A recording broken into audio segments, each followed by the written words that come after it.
ना कि कैसे करें शेयर तो मार्केट में आज इन्वेस्टमेंट। हम लोग खेलने जा रहे हैं खूनी मंडे। तो खेलने नहीं, देखने जा रहे हैं खूनी मंडे। मनोज एक छोटे से शहर में रहने वाला एक जनरेटर भूतों की ऑपरेटर था। बारात। वो अपने छोटे से शहर का इकलौता जनरेटर ऑपरेटर था और इसीलिए हर शादी में शहर वाले मनोज को ही बुलाया करते थे। एक रात जब मनोज एक शादी से अपना काम खत्म करके घर वापस लौट रहा था, तब अचानक ही उसे गांव की नदी के पास बैंड बाजे की आवाज आने लगी। वो ये सुनकर बहुत हैरान हुआ, क्योंकि नदी के पास वाली जमीन एक दलदल बन चुकी थी और कई लोगों की उसमें धंसने की वजह से मौत भी हो चुकी थी। मनोज ने अपनी साइकिल घुमाई और नदी के पास देखने गया कि आखिरकार इतनी रात गए किसकी बारात इतने खतरनाक रास्ते से जा रही थी। मनोज जैसे ही नदी के पास पहुंचा, उसकी आंखें फटी की फटी रह गईं। उस नदी के पास एक बारात जा रही थी। बाराती बहुत ही खुश थे और नाच गा रहे थे, मगर सभी बाराती इंसान नहीं बल्कि भूत लग रहे थे, जैसे न जाने कितने वक्त से मरे हुए हों। किसी की स्किन सड़ी हुई थी तो किसी की आंखें गायब थी और उस बारात का दूल्हा सबसे डरावना लग रहा था। मनोज ये सब देख ही रहा था कि अचानक ही उसकी आंखों के सामने नदी के पास वाली जमीन धंस गई। वो जमीन जिस पर दूल्हा खड़ा था, ये देखते ही मनोज की चीख निकल गई और सभी बारातियों का ध्यान मनोज पर चला गया। जमीन धंसने की वजह से दूल्हा नदी में गिर चुका था और बाकी के भूतिया बाराती जब दूल्हे को बचाने आगे बढ़े तो जमीन और धंसती चली गई और देखते ही देखते बारात के सभी आदमी उस नदी में गिर गए। इतना बड़ा हादसा सिर्फ कुछ ही मिनटों के अंदर अंदर हो चुका था और ये सब देखकर मनोज अब बहुत ज्यादा डर गया था। वो जैसे ही वहां से भागने लगा, उसका शरीर पूरी तरह से फ्रीज हो गया। उसकी कोशिश करने के बावजूद उससे खुद को हिलाया नहीं जा रहा था। तभी मनोज को ऐसा लगा जैसे उसके पीछे कोई खड़ा है।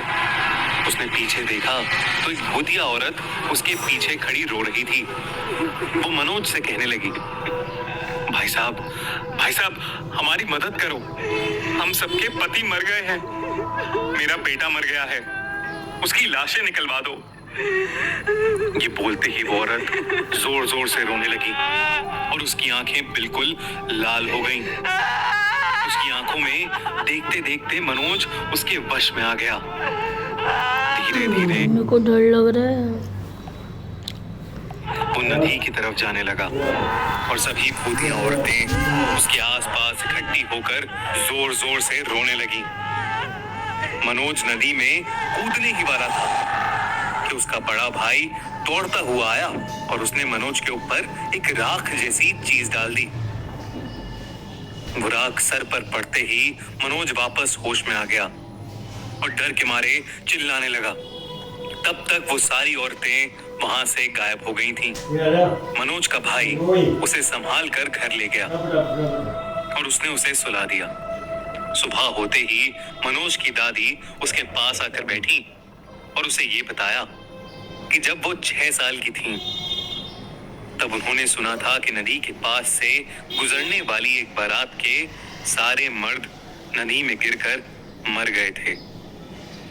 उसके बाद से जो भी लोग रात के समय उस नदी से गुजरे, उनमें से न जाने कितने लोगों ने नदी में कूदकर अपनी जान दे दी और इसीलिए वहां के लोग रात में उस नदी का रास्ता नहीं लेते। मनोज के बड़े भाई ने अपनी दादी को पहले ही बता दिया था कि मनोज के लौटने वाले रास्ते के बीच में वो नदी पड़ेगी और इसलिए उसकी दादी ने मनोज को बचाने के लिए उसके भाई को वहां पहले ही भेज दिया था। उस दिन के बाद मनोज फिर कभी उस नदी के आसपास भी नहीं भटका। क्या आप भी मनोज की तरह लाइफ में कभी भूतों की बारात देखना चाहेंगे? कमेंट्स में जरूर लिखिए। ना साथ ही हमारा चैनल खूनी मंडे सब्सक्राइब करिए और देखते रहिए हर हफ्ते एक एंटरटेनिंग हॉरर स्टोरी। क्या भाव चल के एंगल मोस्ट ये वाला हॉन्टेड ब्रिज।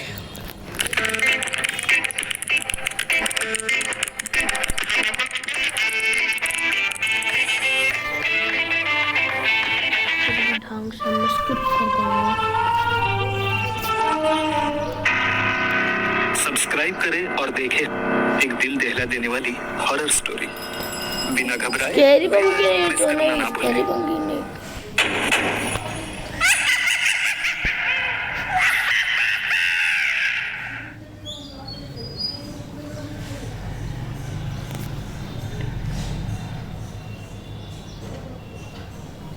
कमला हॉरर स्टोरी। बिहार का दानापुर गांव, मुखिया की बेटी कमलेश्वरी की हल्दी की यार सारा अच्छा वंस अपॉन अ टाइम में नहीं।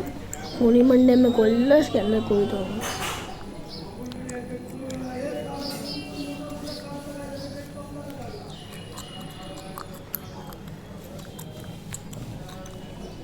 लक्ष्मी सब्सक्राइब करें और देखें हर मंडे एक हिला देने वाली horror story. Bell icon press करना ना भूलें।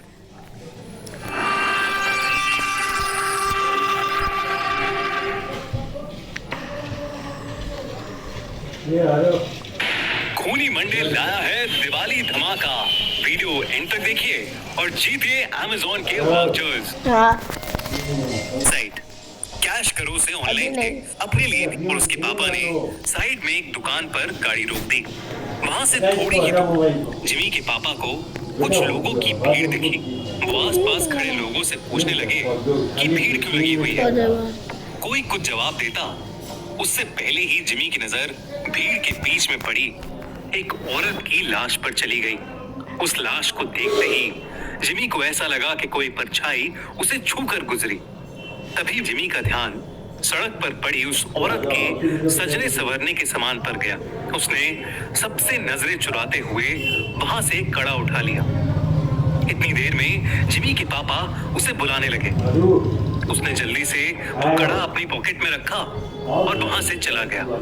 अपनी मौसी के घर पहुंचने के बाद जिमी सबसे थोड़ा अजीब सा बिहेव करने लगा। उसके घर वालों को लगा कि वो सड़क पर उस लाश को देखकर बहुत डिस्टर्ब हो गया है, पर जिमी का ध्यान अभी भी उसके पास रखे उस कड़े पर था। वो अपने कमरे में शीशे के सामने उस कड़े को पहन के देखता और मुस्कुराता रहता। एक दिन जब जिमी अपने कमरे में उस कड़े को पहने खड़ा था तो उसका मन किया कि वो पूरी तरह लड़की बन जाए। वो अपनी कजन रिचा के पास गया और उससे उसके सजने संवरने का सामान मांगने लगा। फिर जिमी अपनी मौसी के कमरे में गया और वहां से उनकी साड़ी और लिपस्टिक उठा के ले आया। वो तैयार हो ही रहा था कि जिमी के पापा उसके कमरे में आ गए। जिमी को देखते ही उसके पापा उसे खूब डांटने लगे। जिमी ने रोते हुए कहा कि वो लड़की बनना चाहता है। ये सुनकर उसके पापा बेहद गुस्से में आ गए और उसे बुरी तरह पीटने लगे और उसका कमरा उसे दीवार पर एक लड़की की परछाई नजर आई। धीरे धीरे वो परछाई उसकी तरफ आने लगी। जिमी वो परछाई देखकर थोड़ा घबरा गया और कमरे का दरवाजा जोर जोर से पीटने लगा, पर किसी ने दरवाजा नहीं खोला। उसने मुड़कर देखा तो वहां कोई नहीं था। फिर उसके बेड के नीचे से एक अजीब सी आवाज आने लगी, मानो कोई जिमी को पुकार रहा हो। जिमी ने जैसे ही बेड के नीचे देखा, वहां उसी औरत की लाश पड़ी थी जो उस दिन जिमी को सड़क पर दिखी थी। अगले दिन से जिमी अजीब तरह से बिहेव करने लगा। वो अपनी मौसी की साड़ी पहने रहता, लड़कियों की तरह सजता और संवरता और सबको बोलता कि अब से उसका नाम लक्ष्मी है। कभी एक पल वो जोर जोर से चिल्लाता और सारा घर सर पर उठा लेता, तो कभी वो एक कोने में दुबक कर बैठ जाता और डरा सा सहमा हुआ रोता रहता। एक दिन रोते रोते उसने अपनी माँ से कहा कि वो लक्ष्मी है और उसे हर जगह शैतान नजर आते हैं जो उसे आकर मार देंगे। उसने कहा कि उन शैतानों के पैर उल्टे हैं, दांत खून से सने हुए हैं और लंबे लंबे नाखून हैं जिनसे वो उस पर हमला करना चाहते हैं।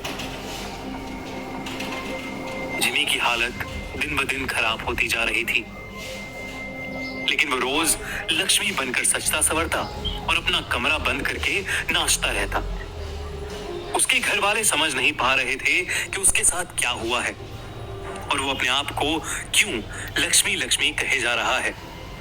जिमी के पापा मदद के लिए आस पड़ोस में पूछने लगे।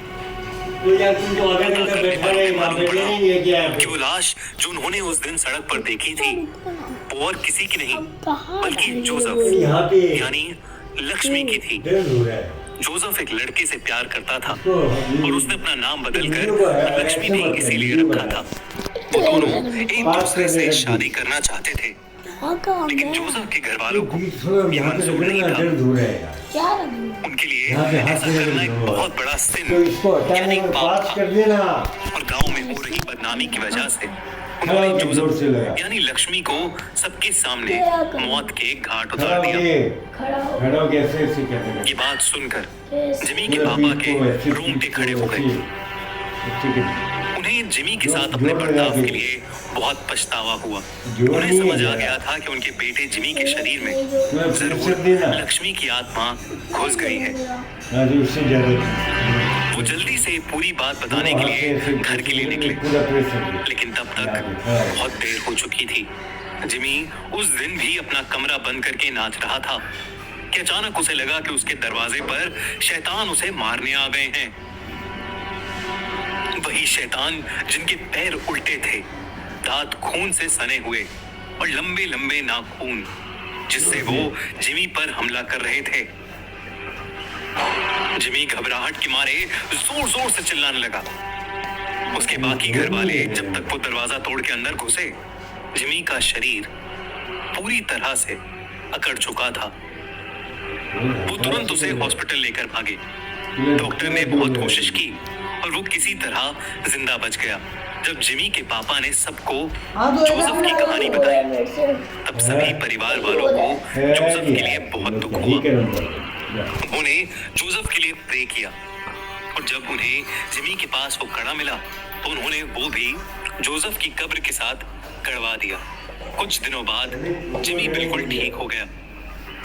आज उसे लक्ष्मी के बारे में कुछ भी याद नहीं, लेकिन लक्ष्मी की तरह कई ऐसे लोग हैं जिनको गलत समझा जाता है और उन्हें उनकी चॉइस के लिए सोसाइटी का बहुत बुरा बर्ताव सहना पड़ता है। इनफैक्ट कई लड़कों को लड़कों से प्यार करने के लिए और कई लड़कियों को लड़कियों से प्यार करने के लिए हमारी सोसाइटी के पावरफुल लोग मार डालते हैं। ये कहानी भले ही एक काल्पनिक कहानी है, लेकिन इस कहानी में एक बहुत इंपॉर्टेंट मैसेज छुपा है। सबको प्यार करने का हक है और हम सभी को हर इंसान के प्यार की रिस्पेक्ट करनी चाहिए। अगर आप हमारी बात से सहमत हैं तो कमेंट्स में जरूर लिखिए। और अब वक्त है दिवाली धमाके का। खूनी मंडे और कैश करो लाया है आपके लिए एक सुपर डुपर सरप्राइज। अच्छा, पापा के पर ही ऑनलाइन मंगवाया ना, देखना इसमें कितना कम पानी निकलेगा और एक सांस में ही खत्म हो जाएगा। चलो लगाओ शर्त, अगर एक सांस में खत्म नहीं हुआ तो लगी शर्त, जो तू कहेगी पूरा दिन वही करूंगा। तो आज तो आपको करना ही पड़ेगा। शूट करना क्यों भूल जाते, मगर उसे कभी ये समझ नहीं निकले। मैं आपको वीडियो से तक आपको दिखाया ही नहीं हमें।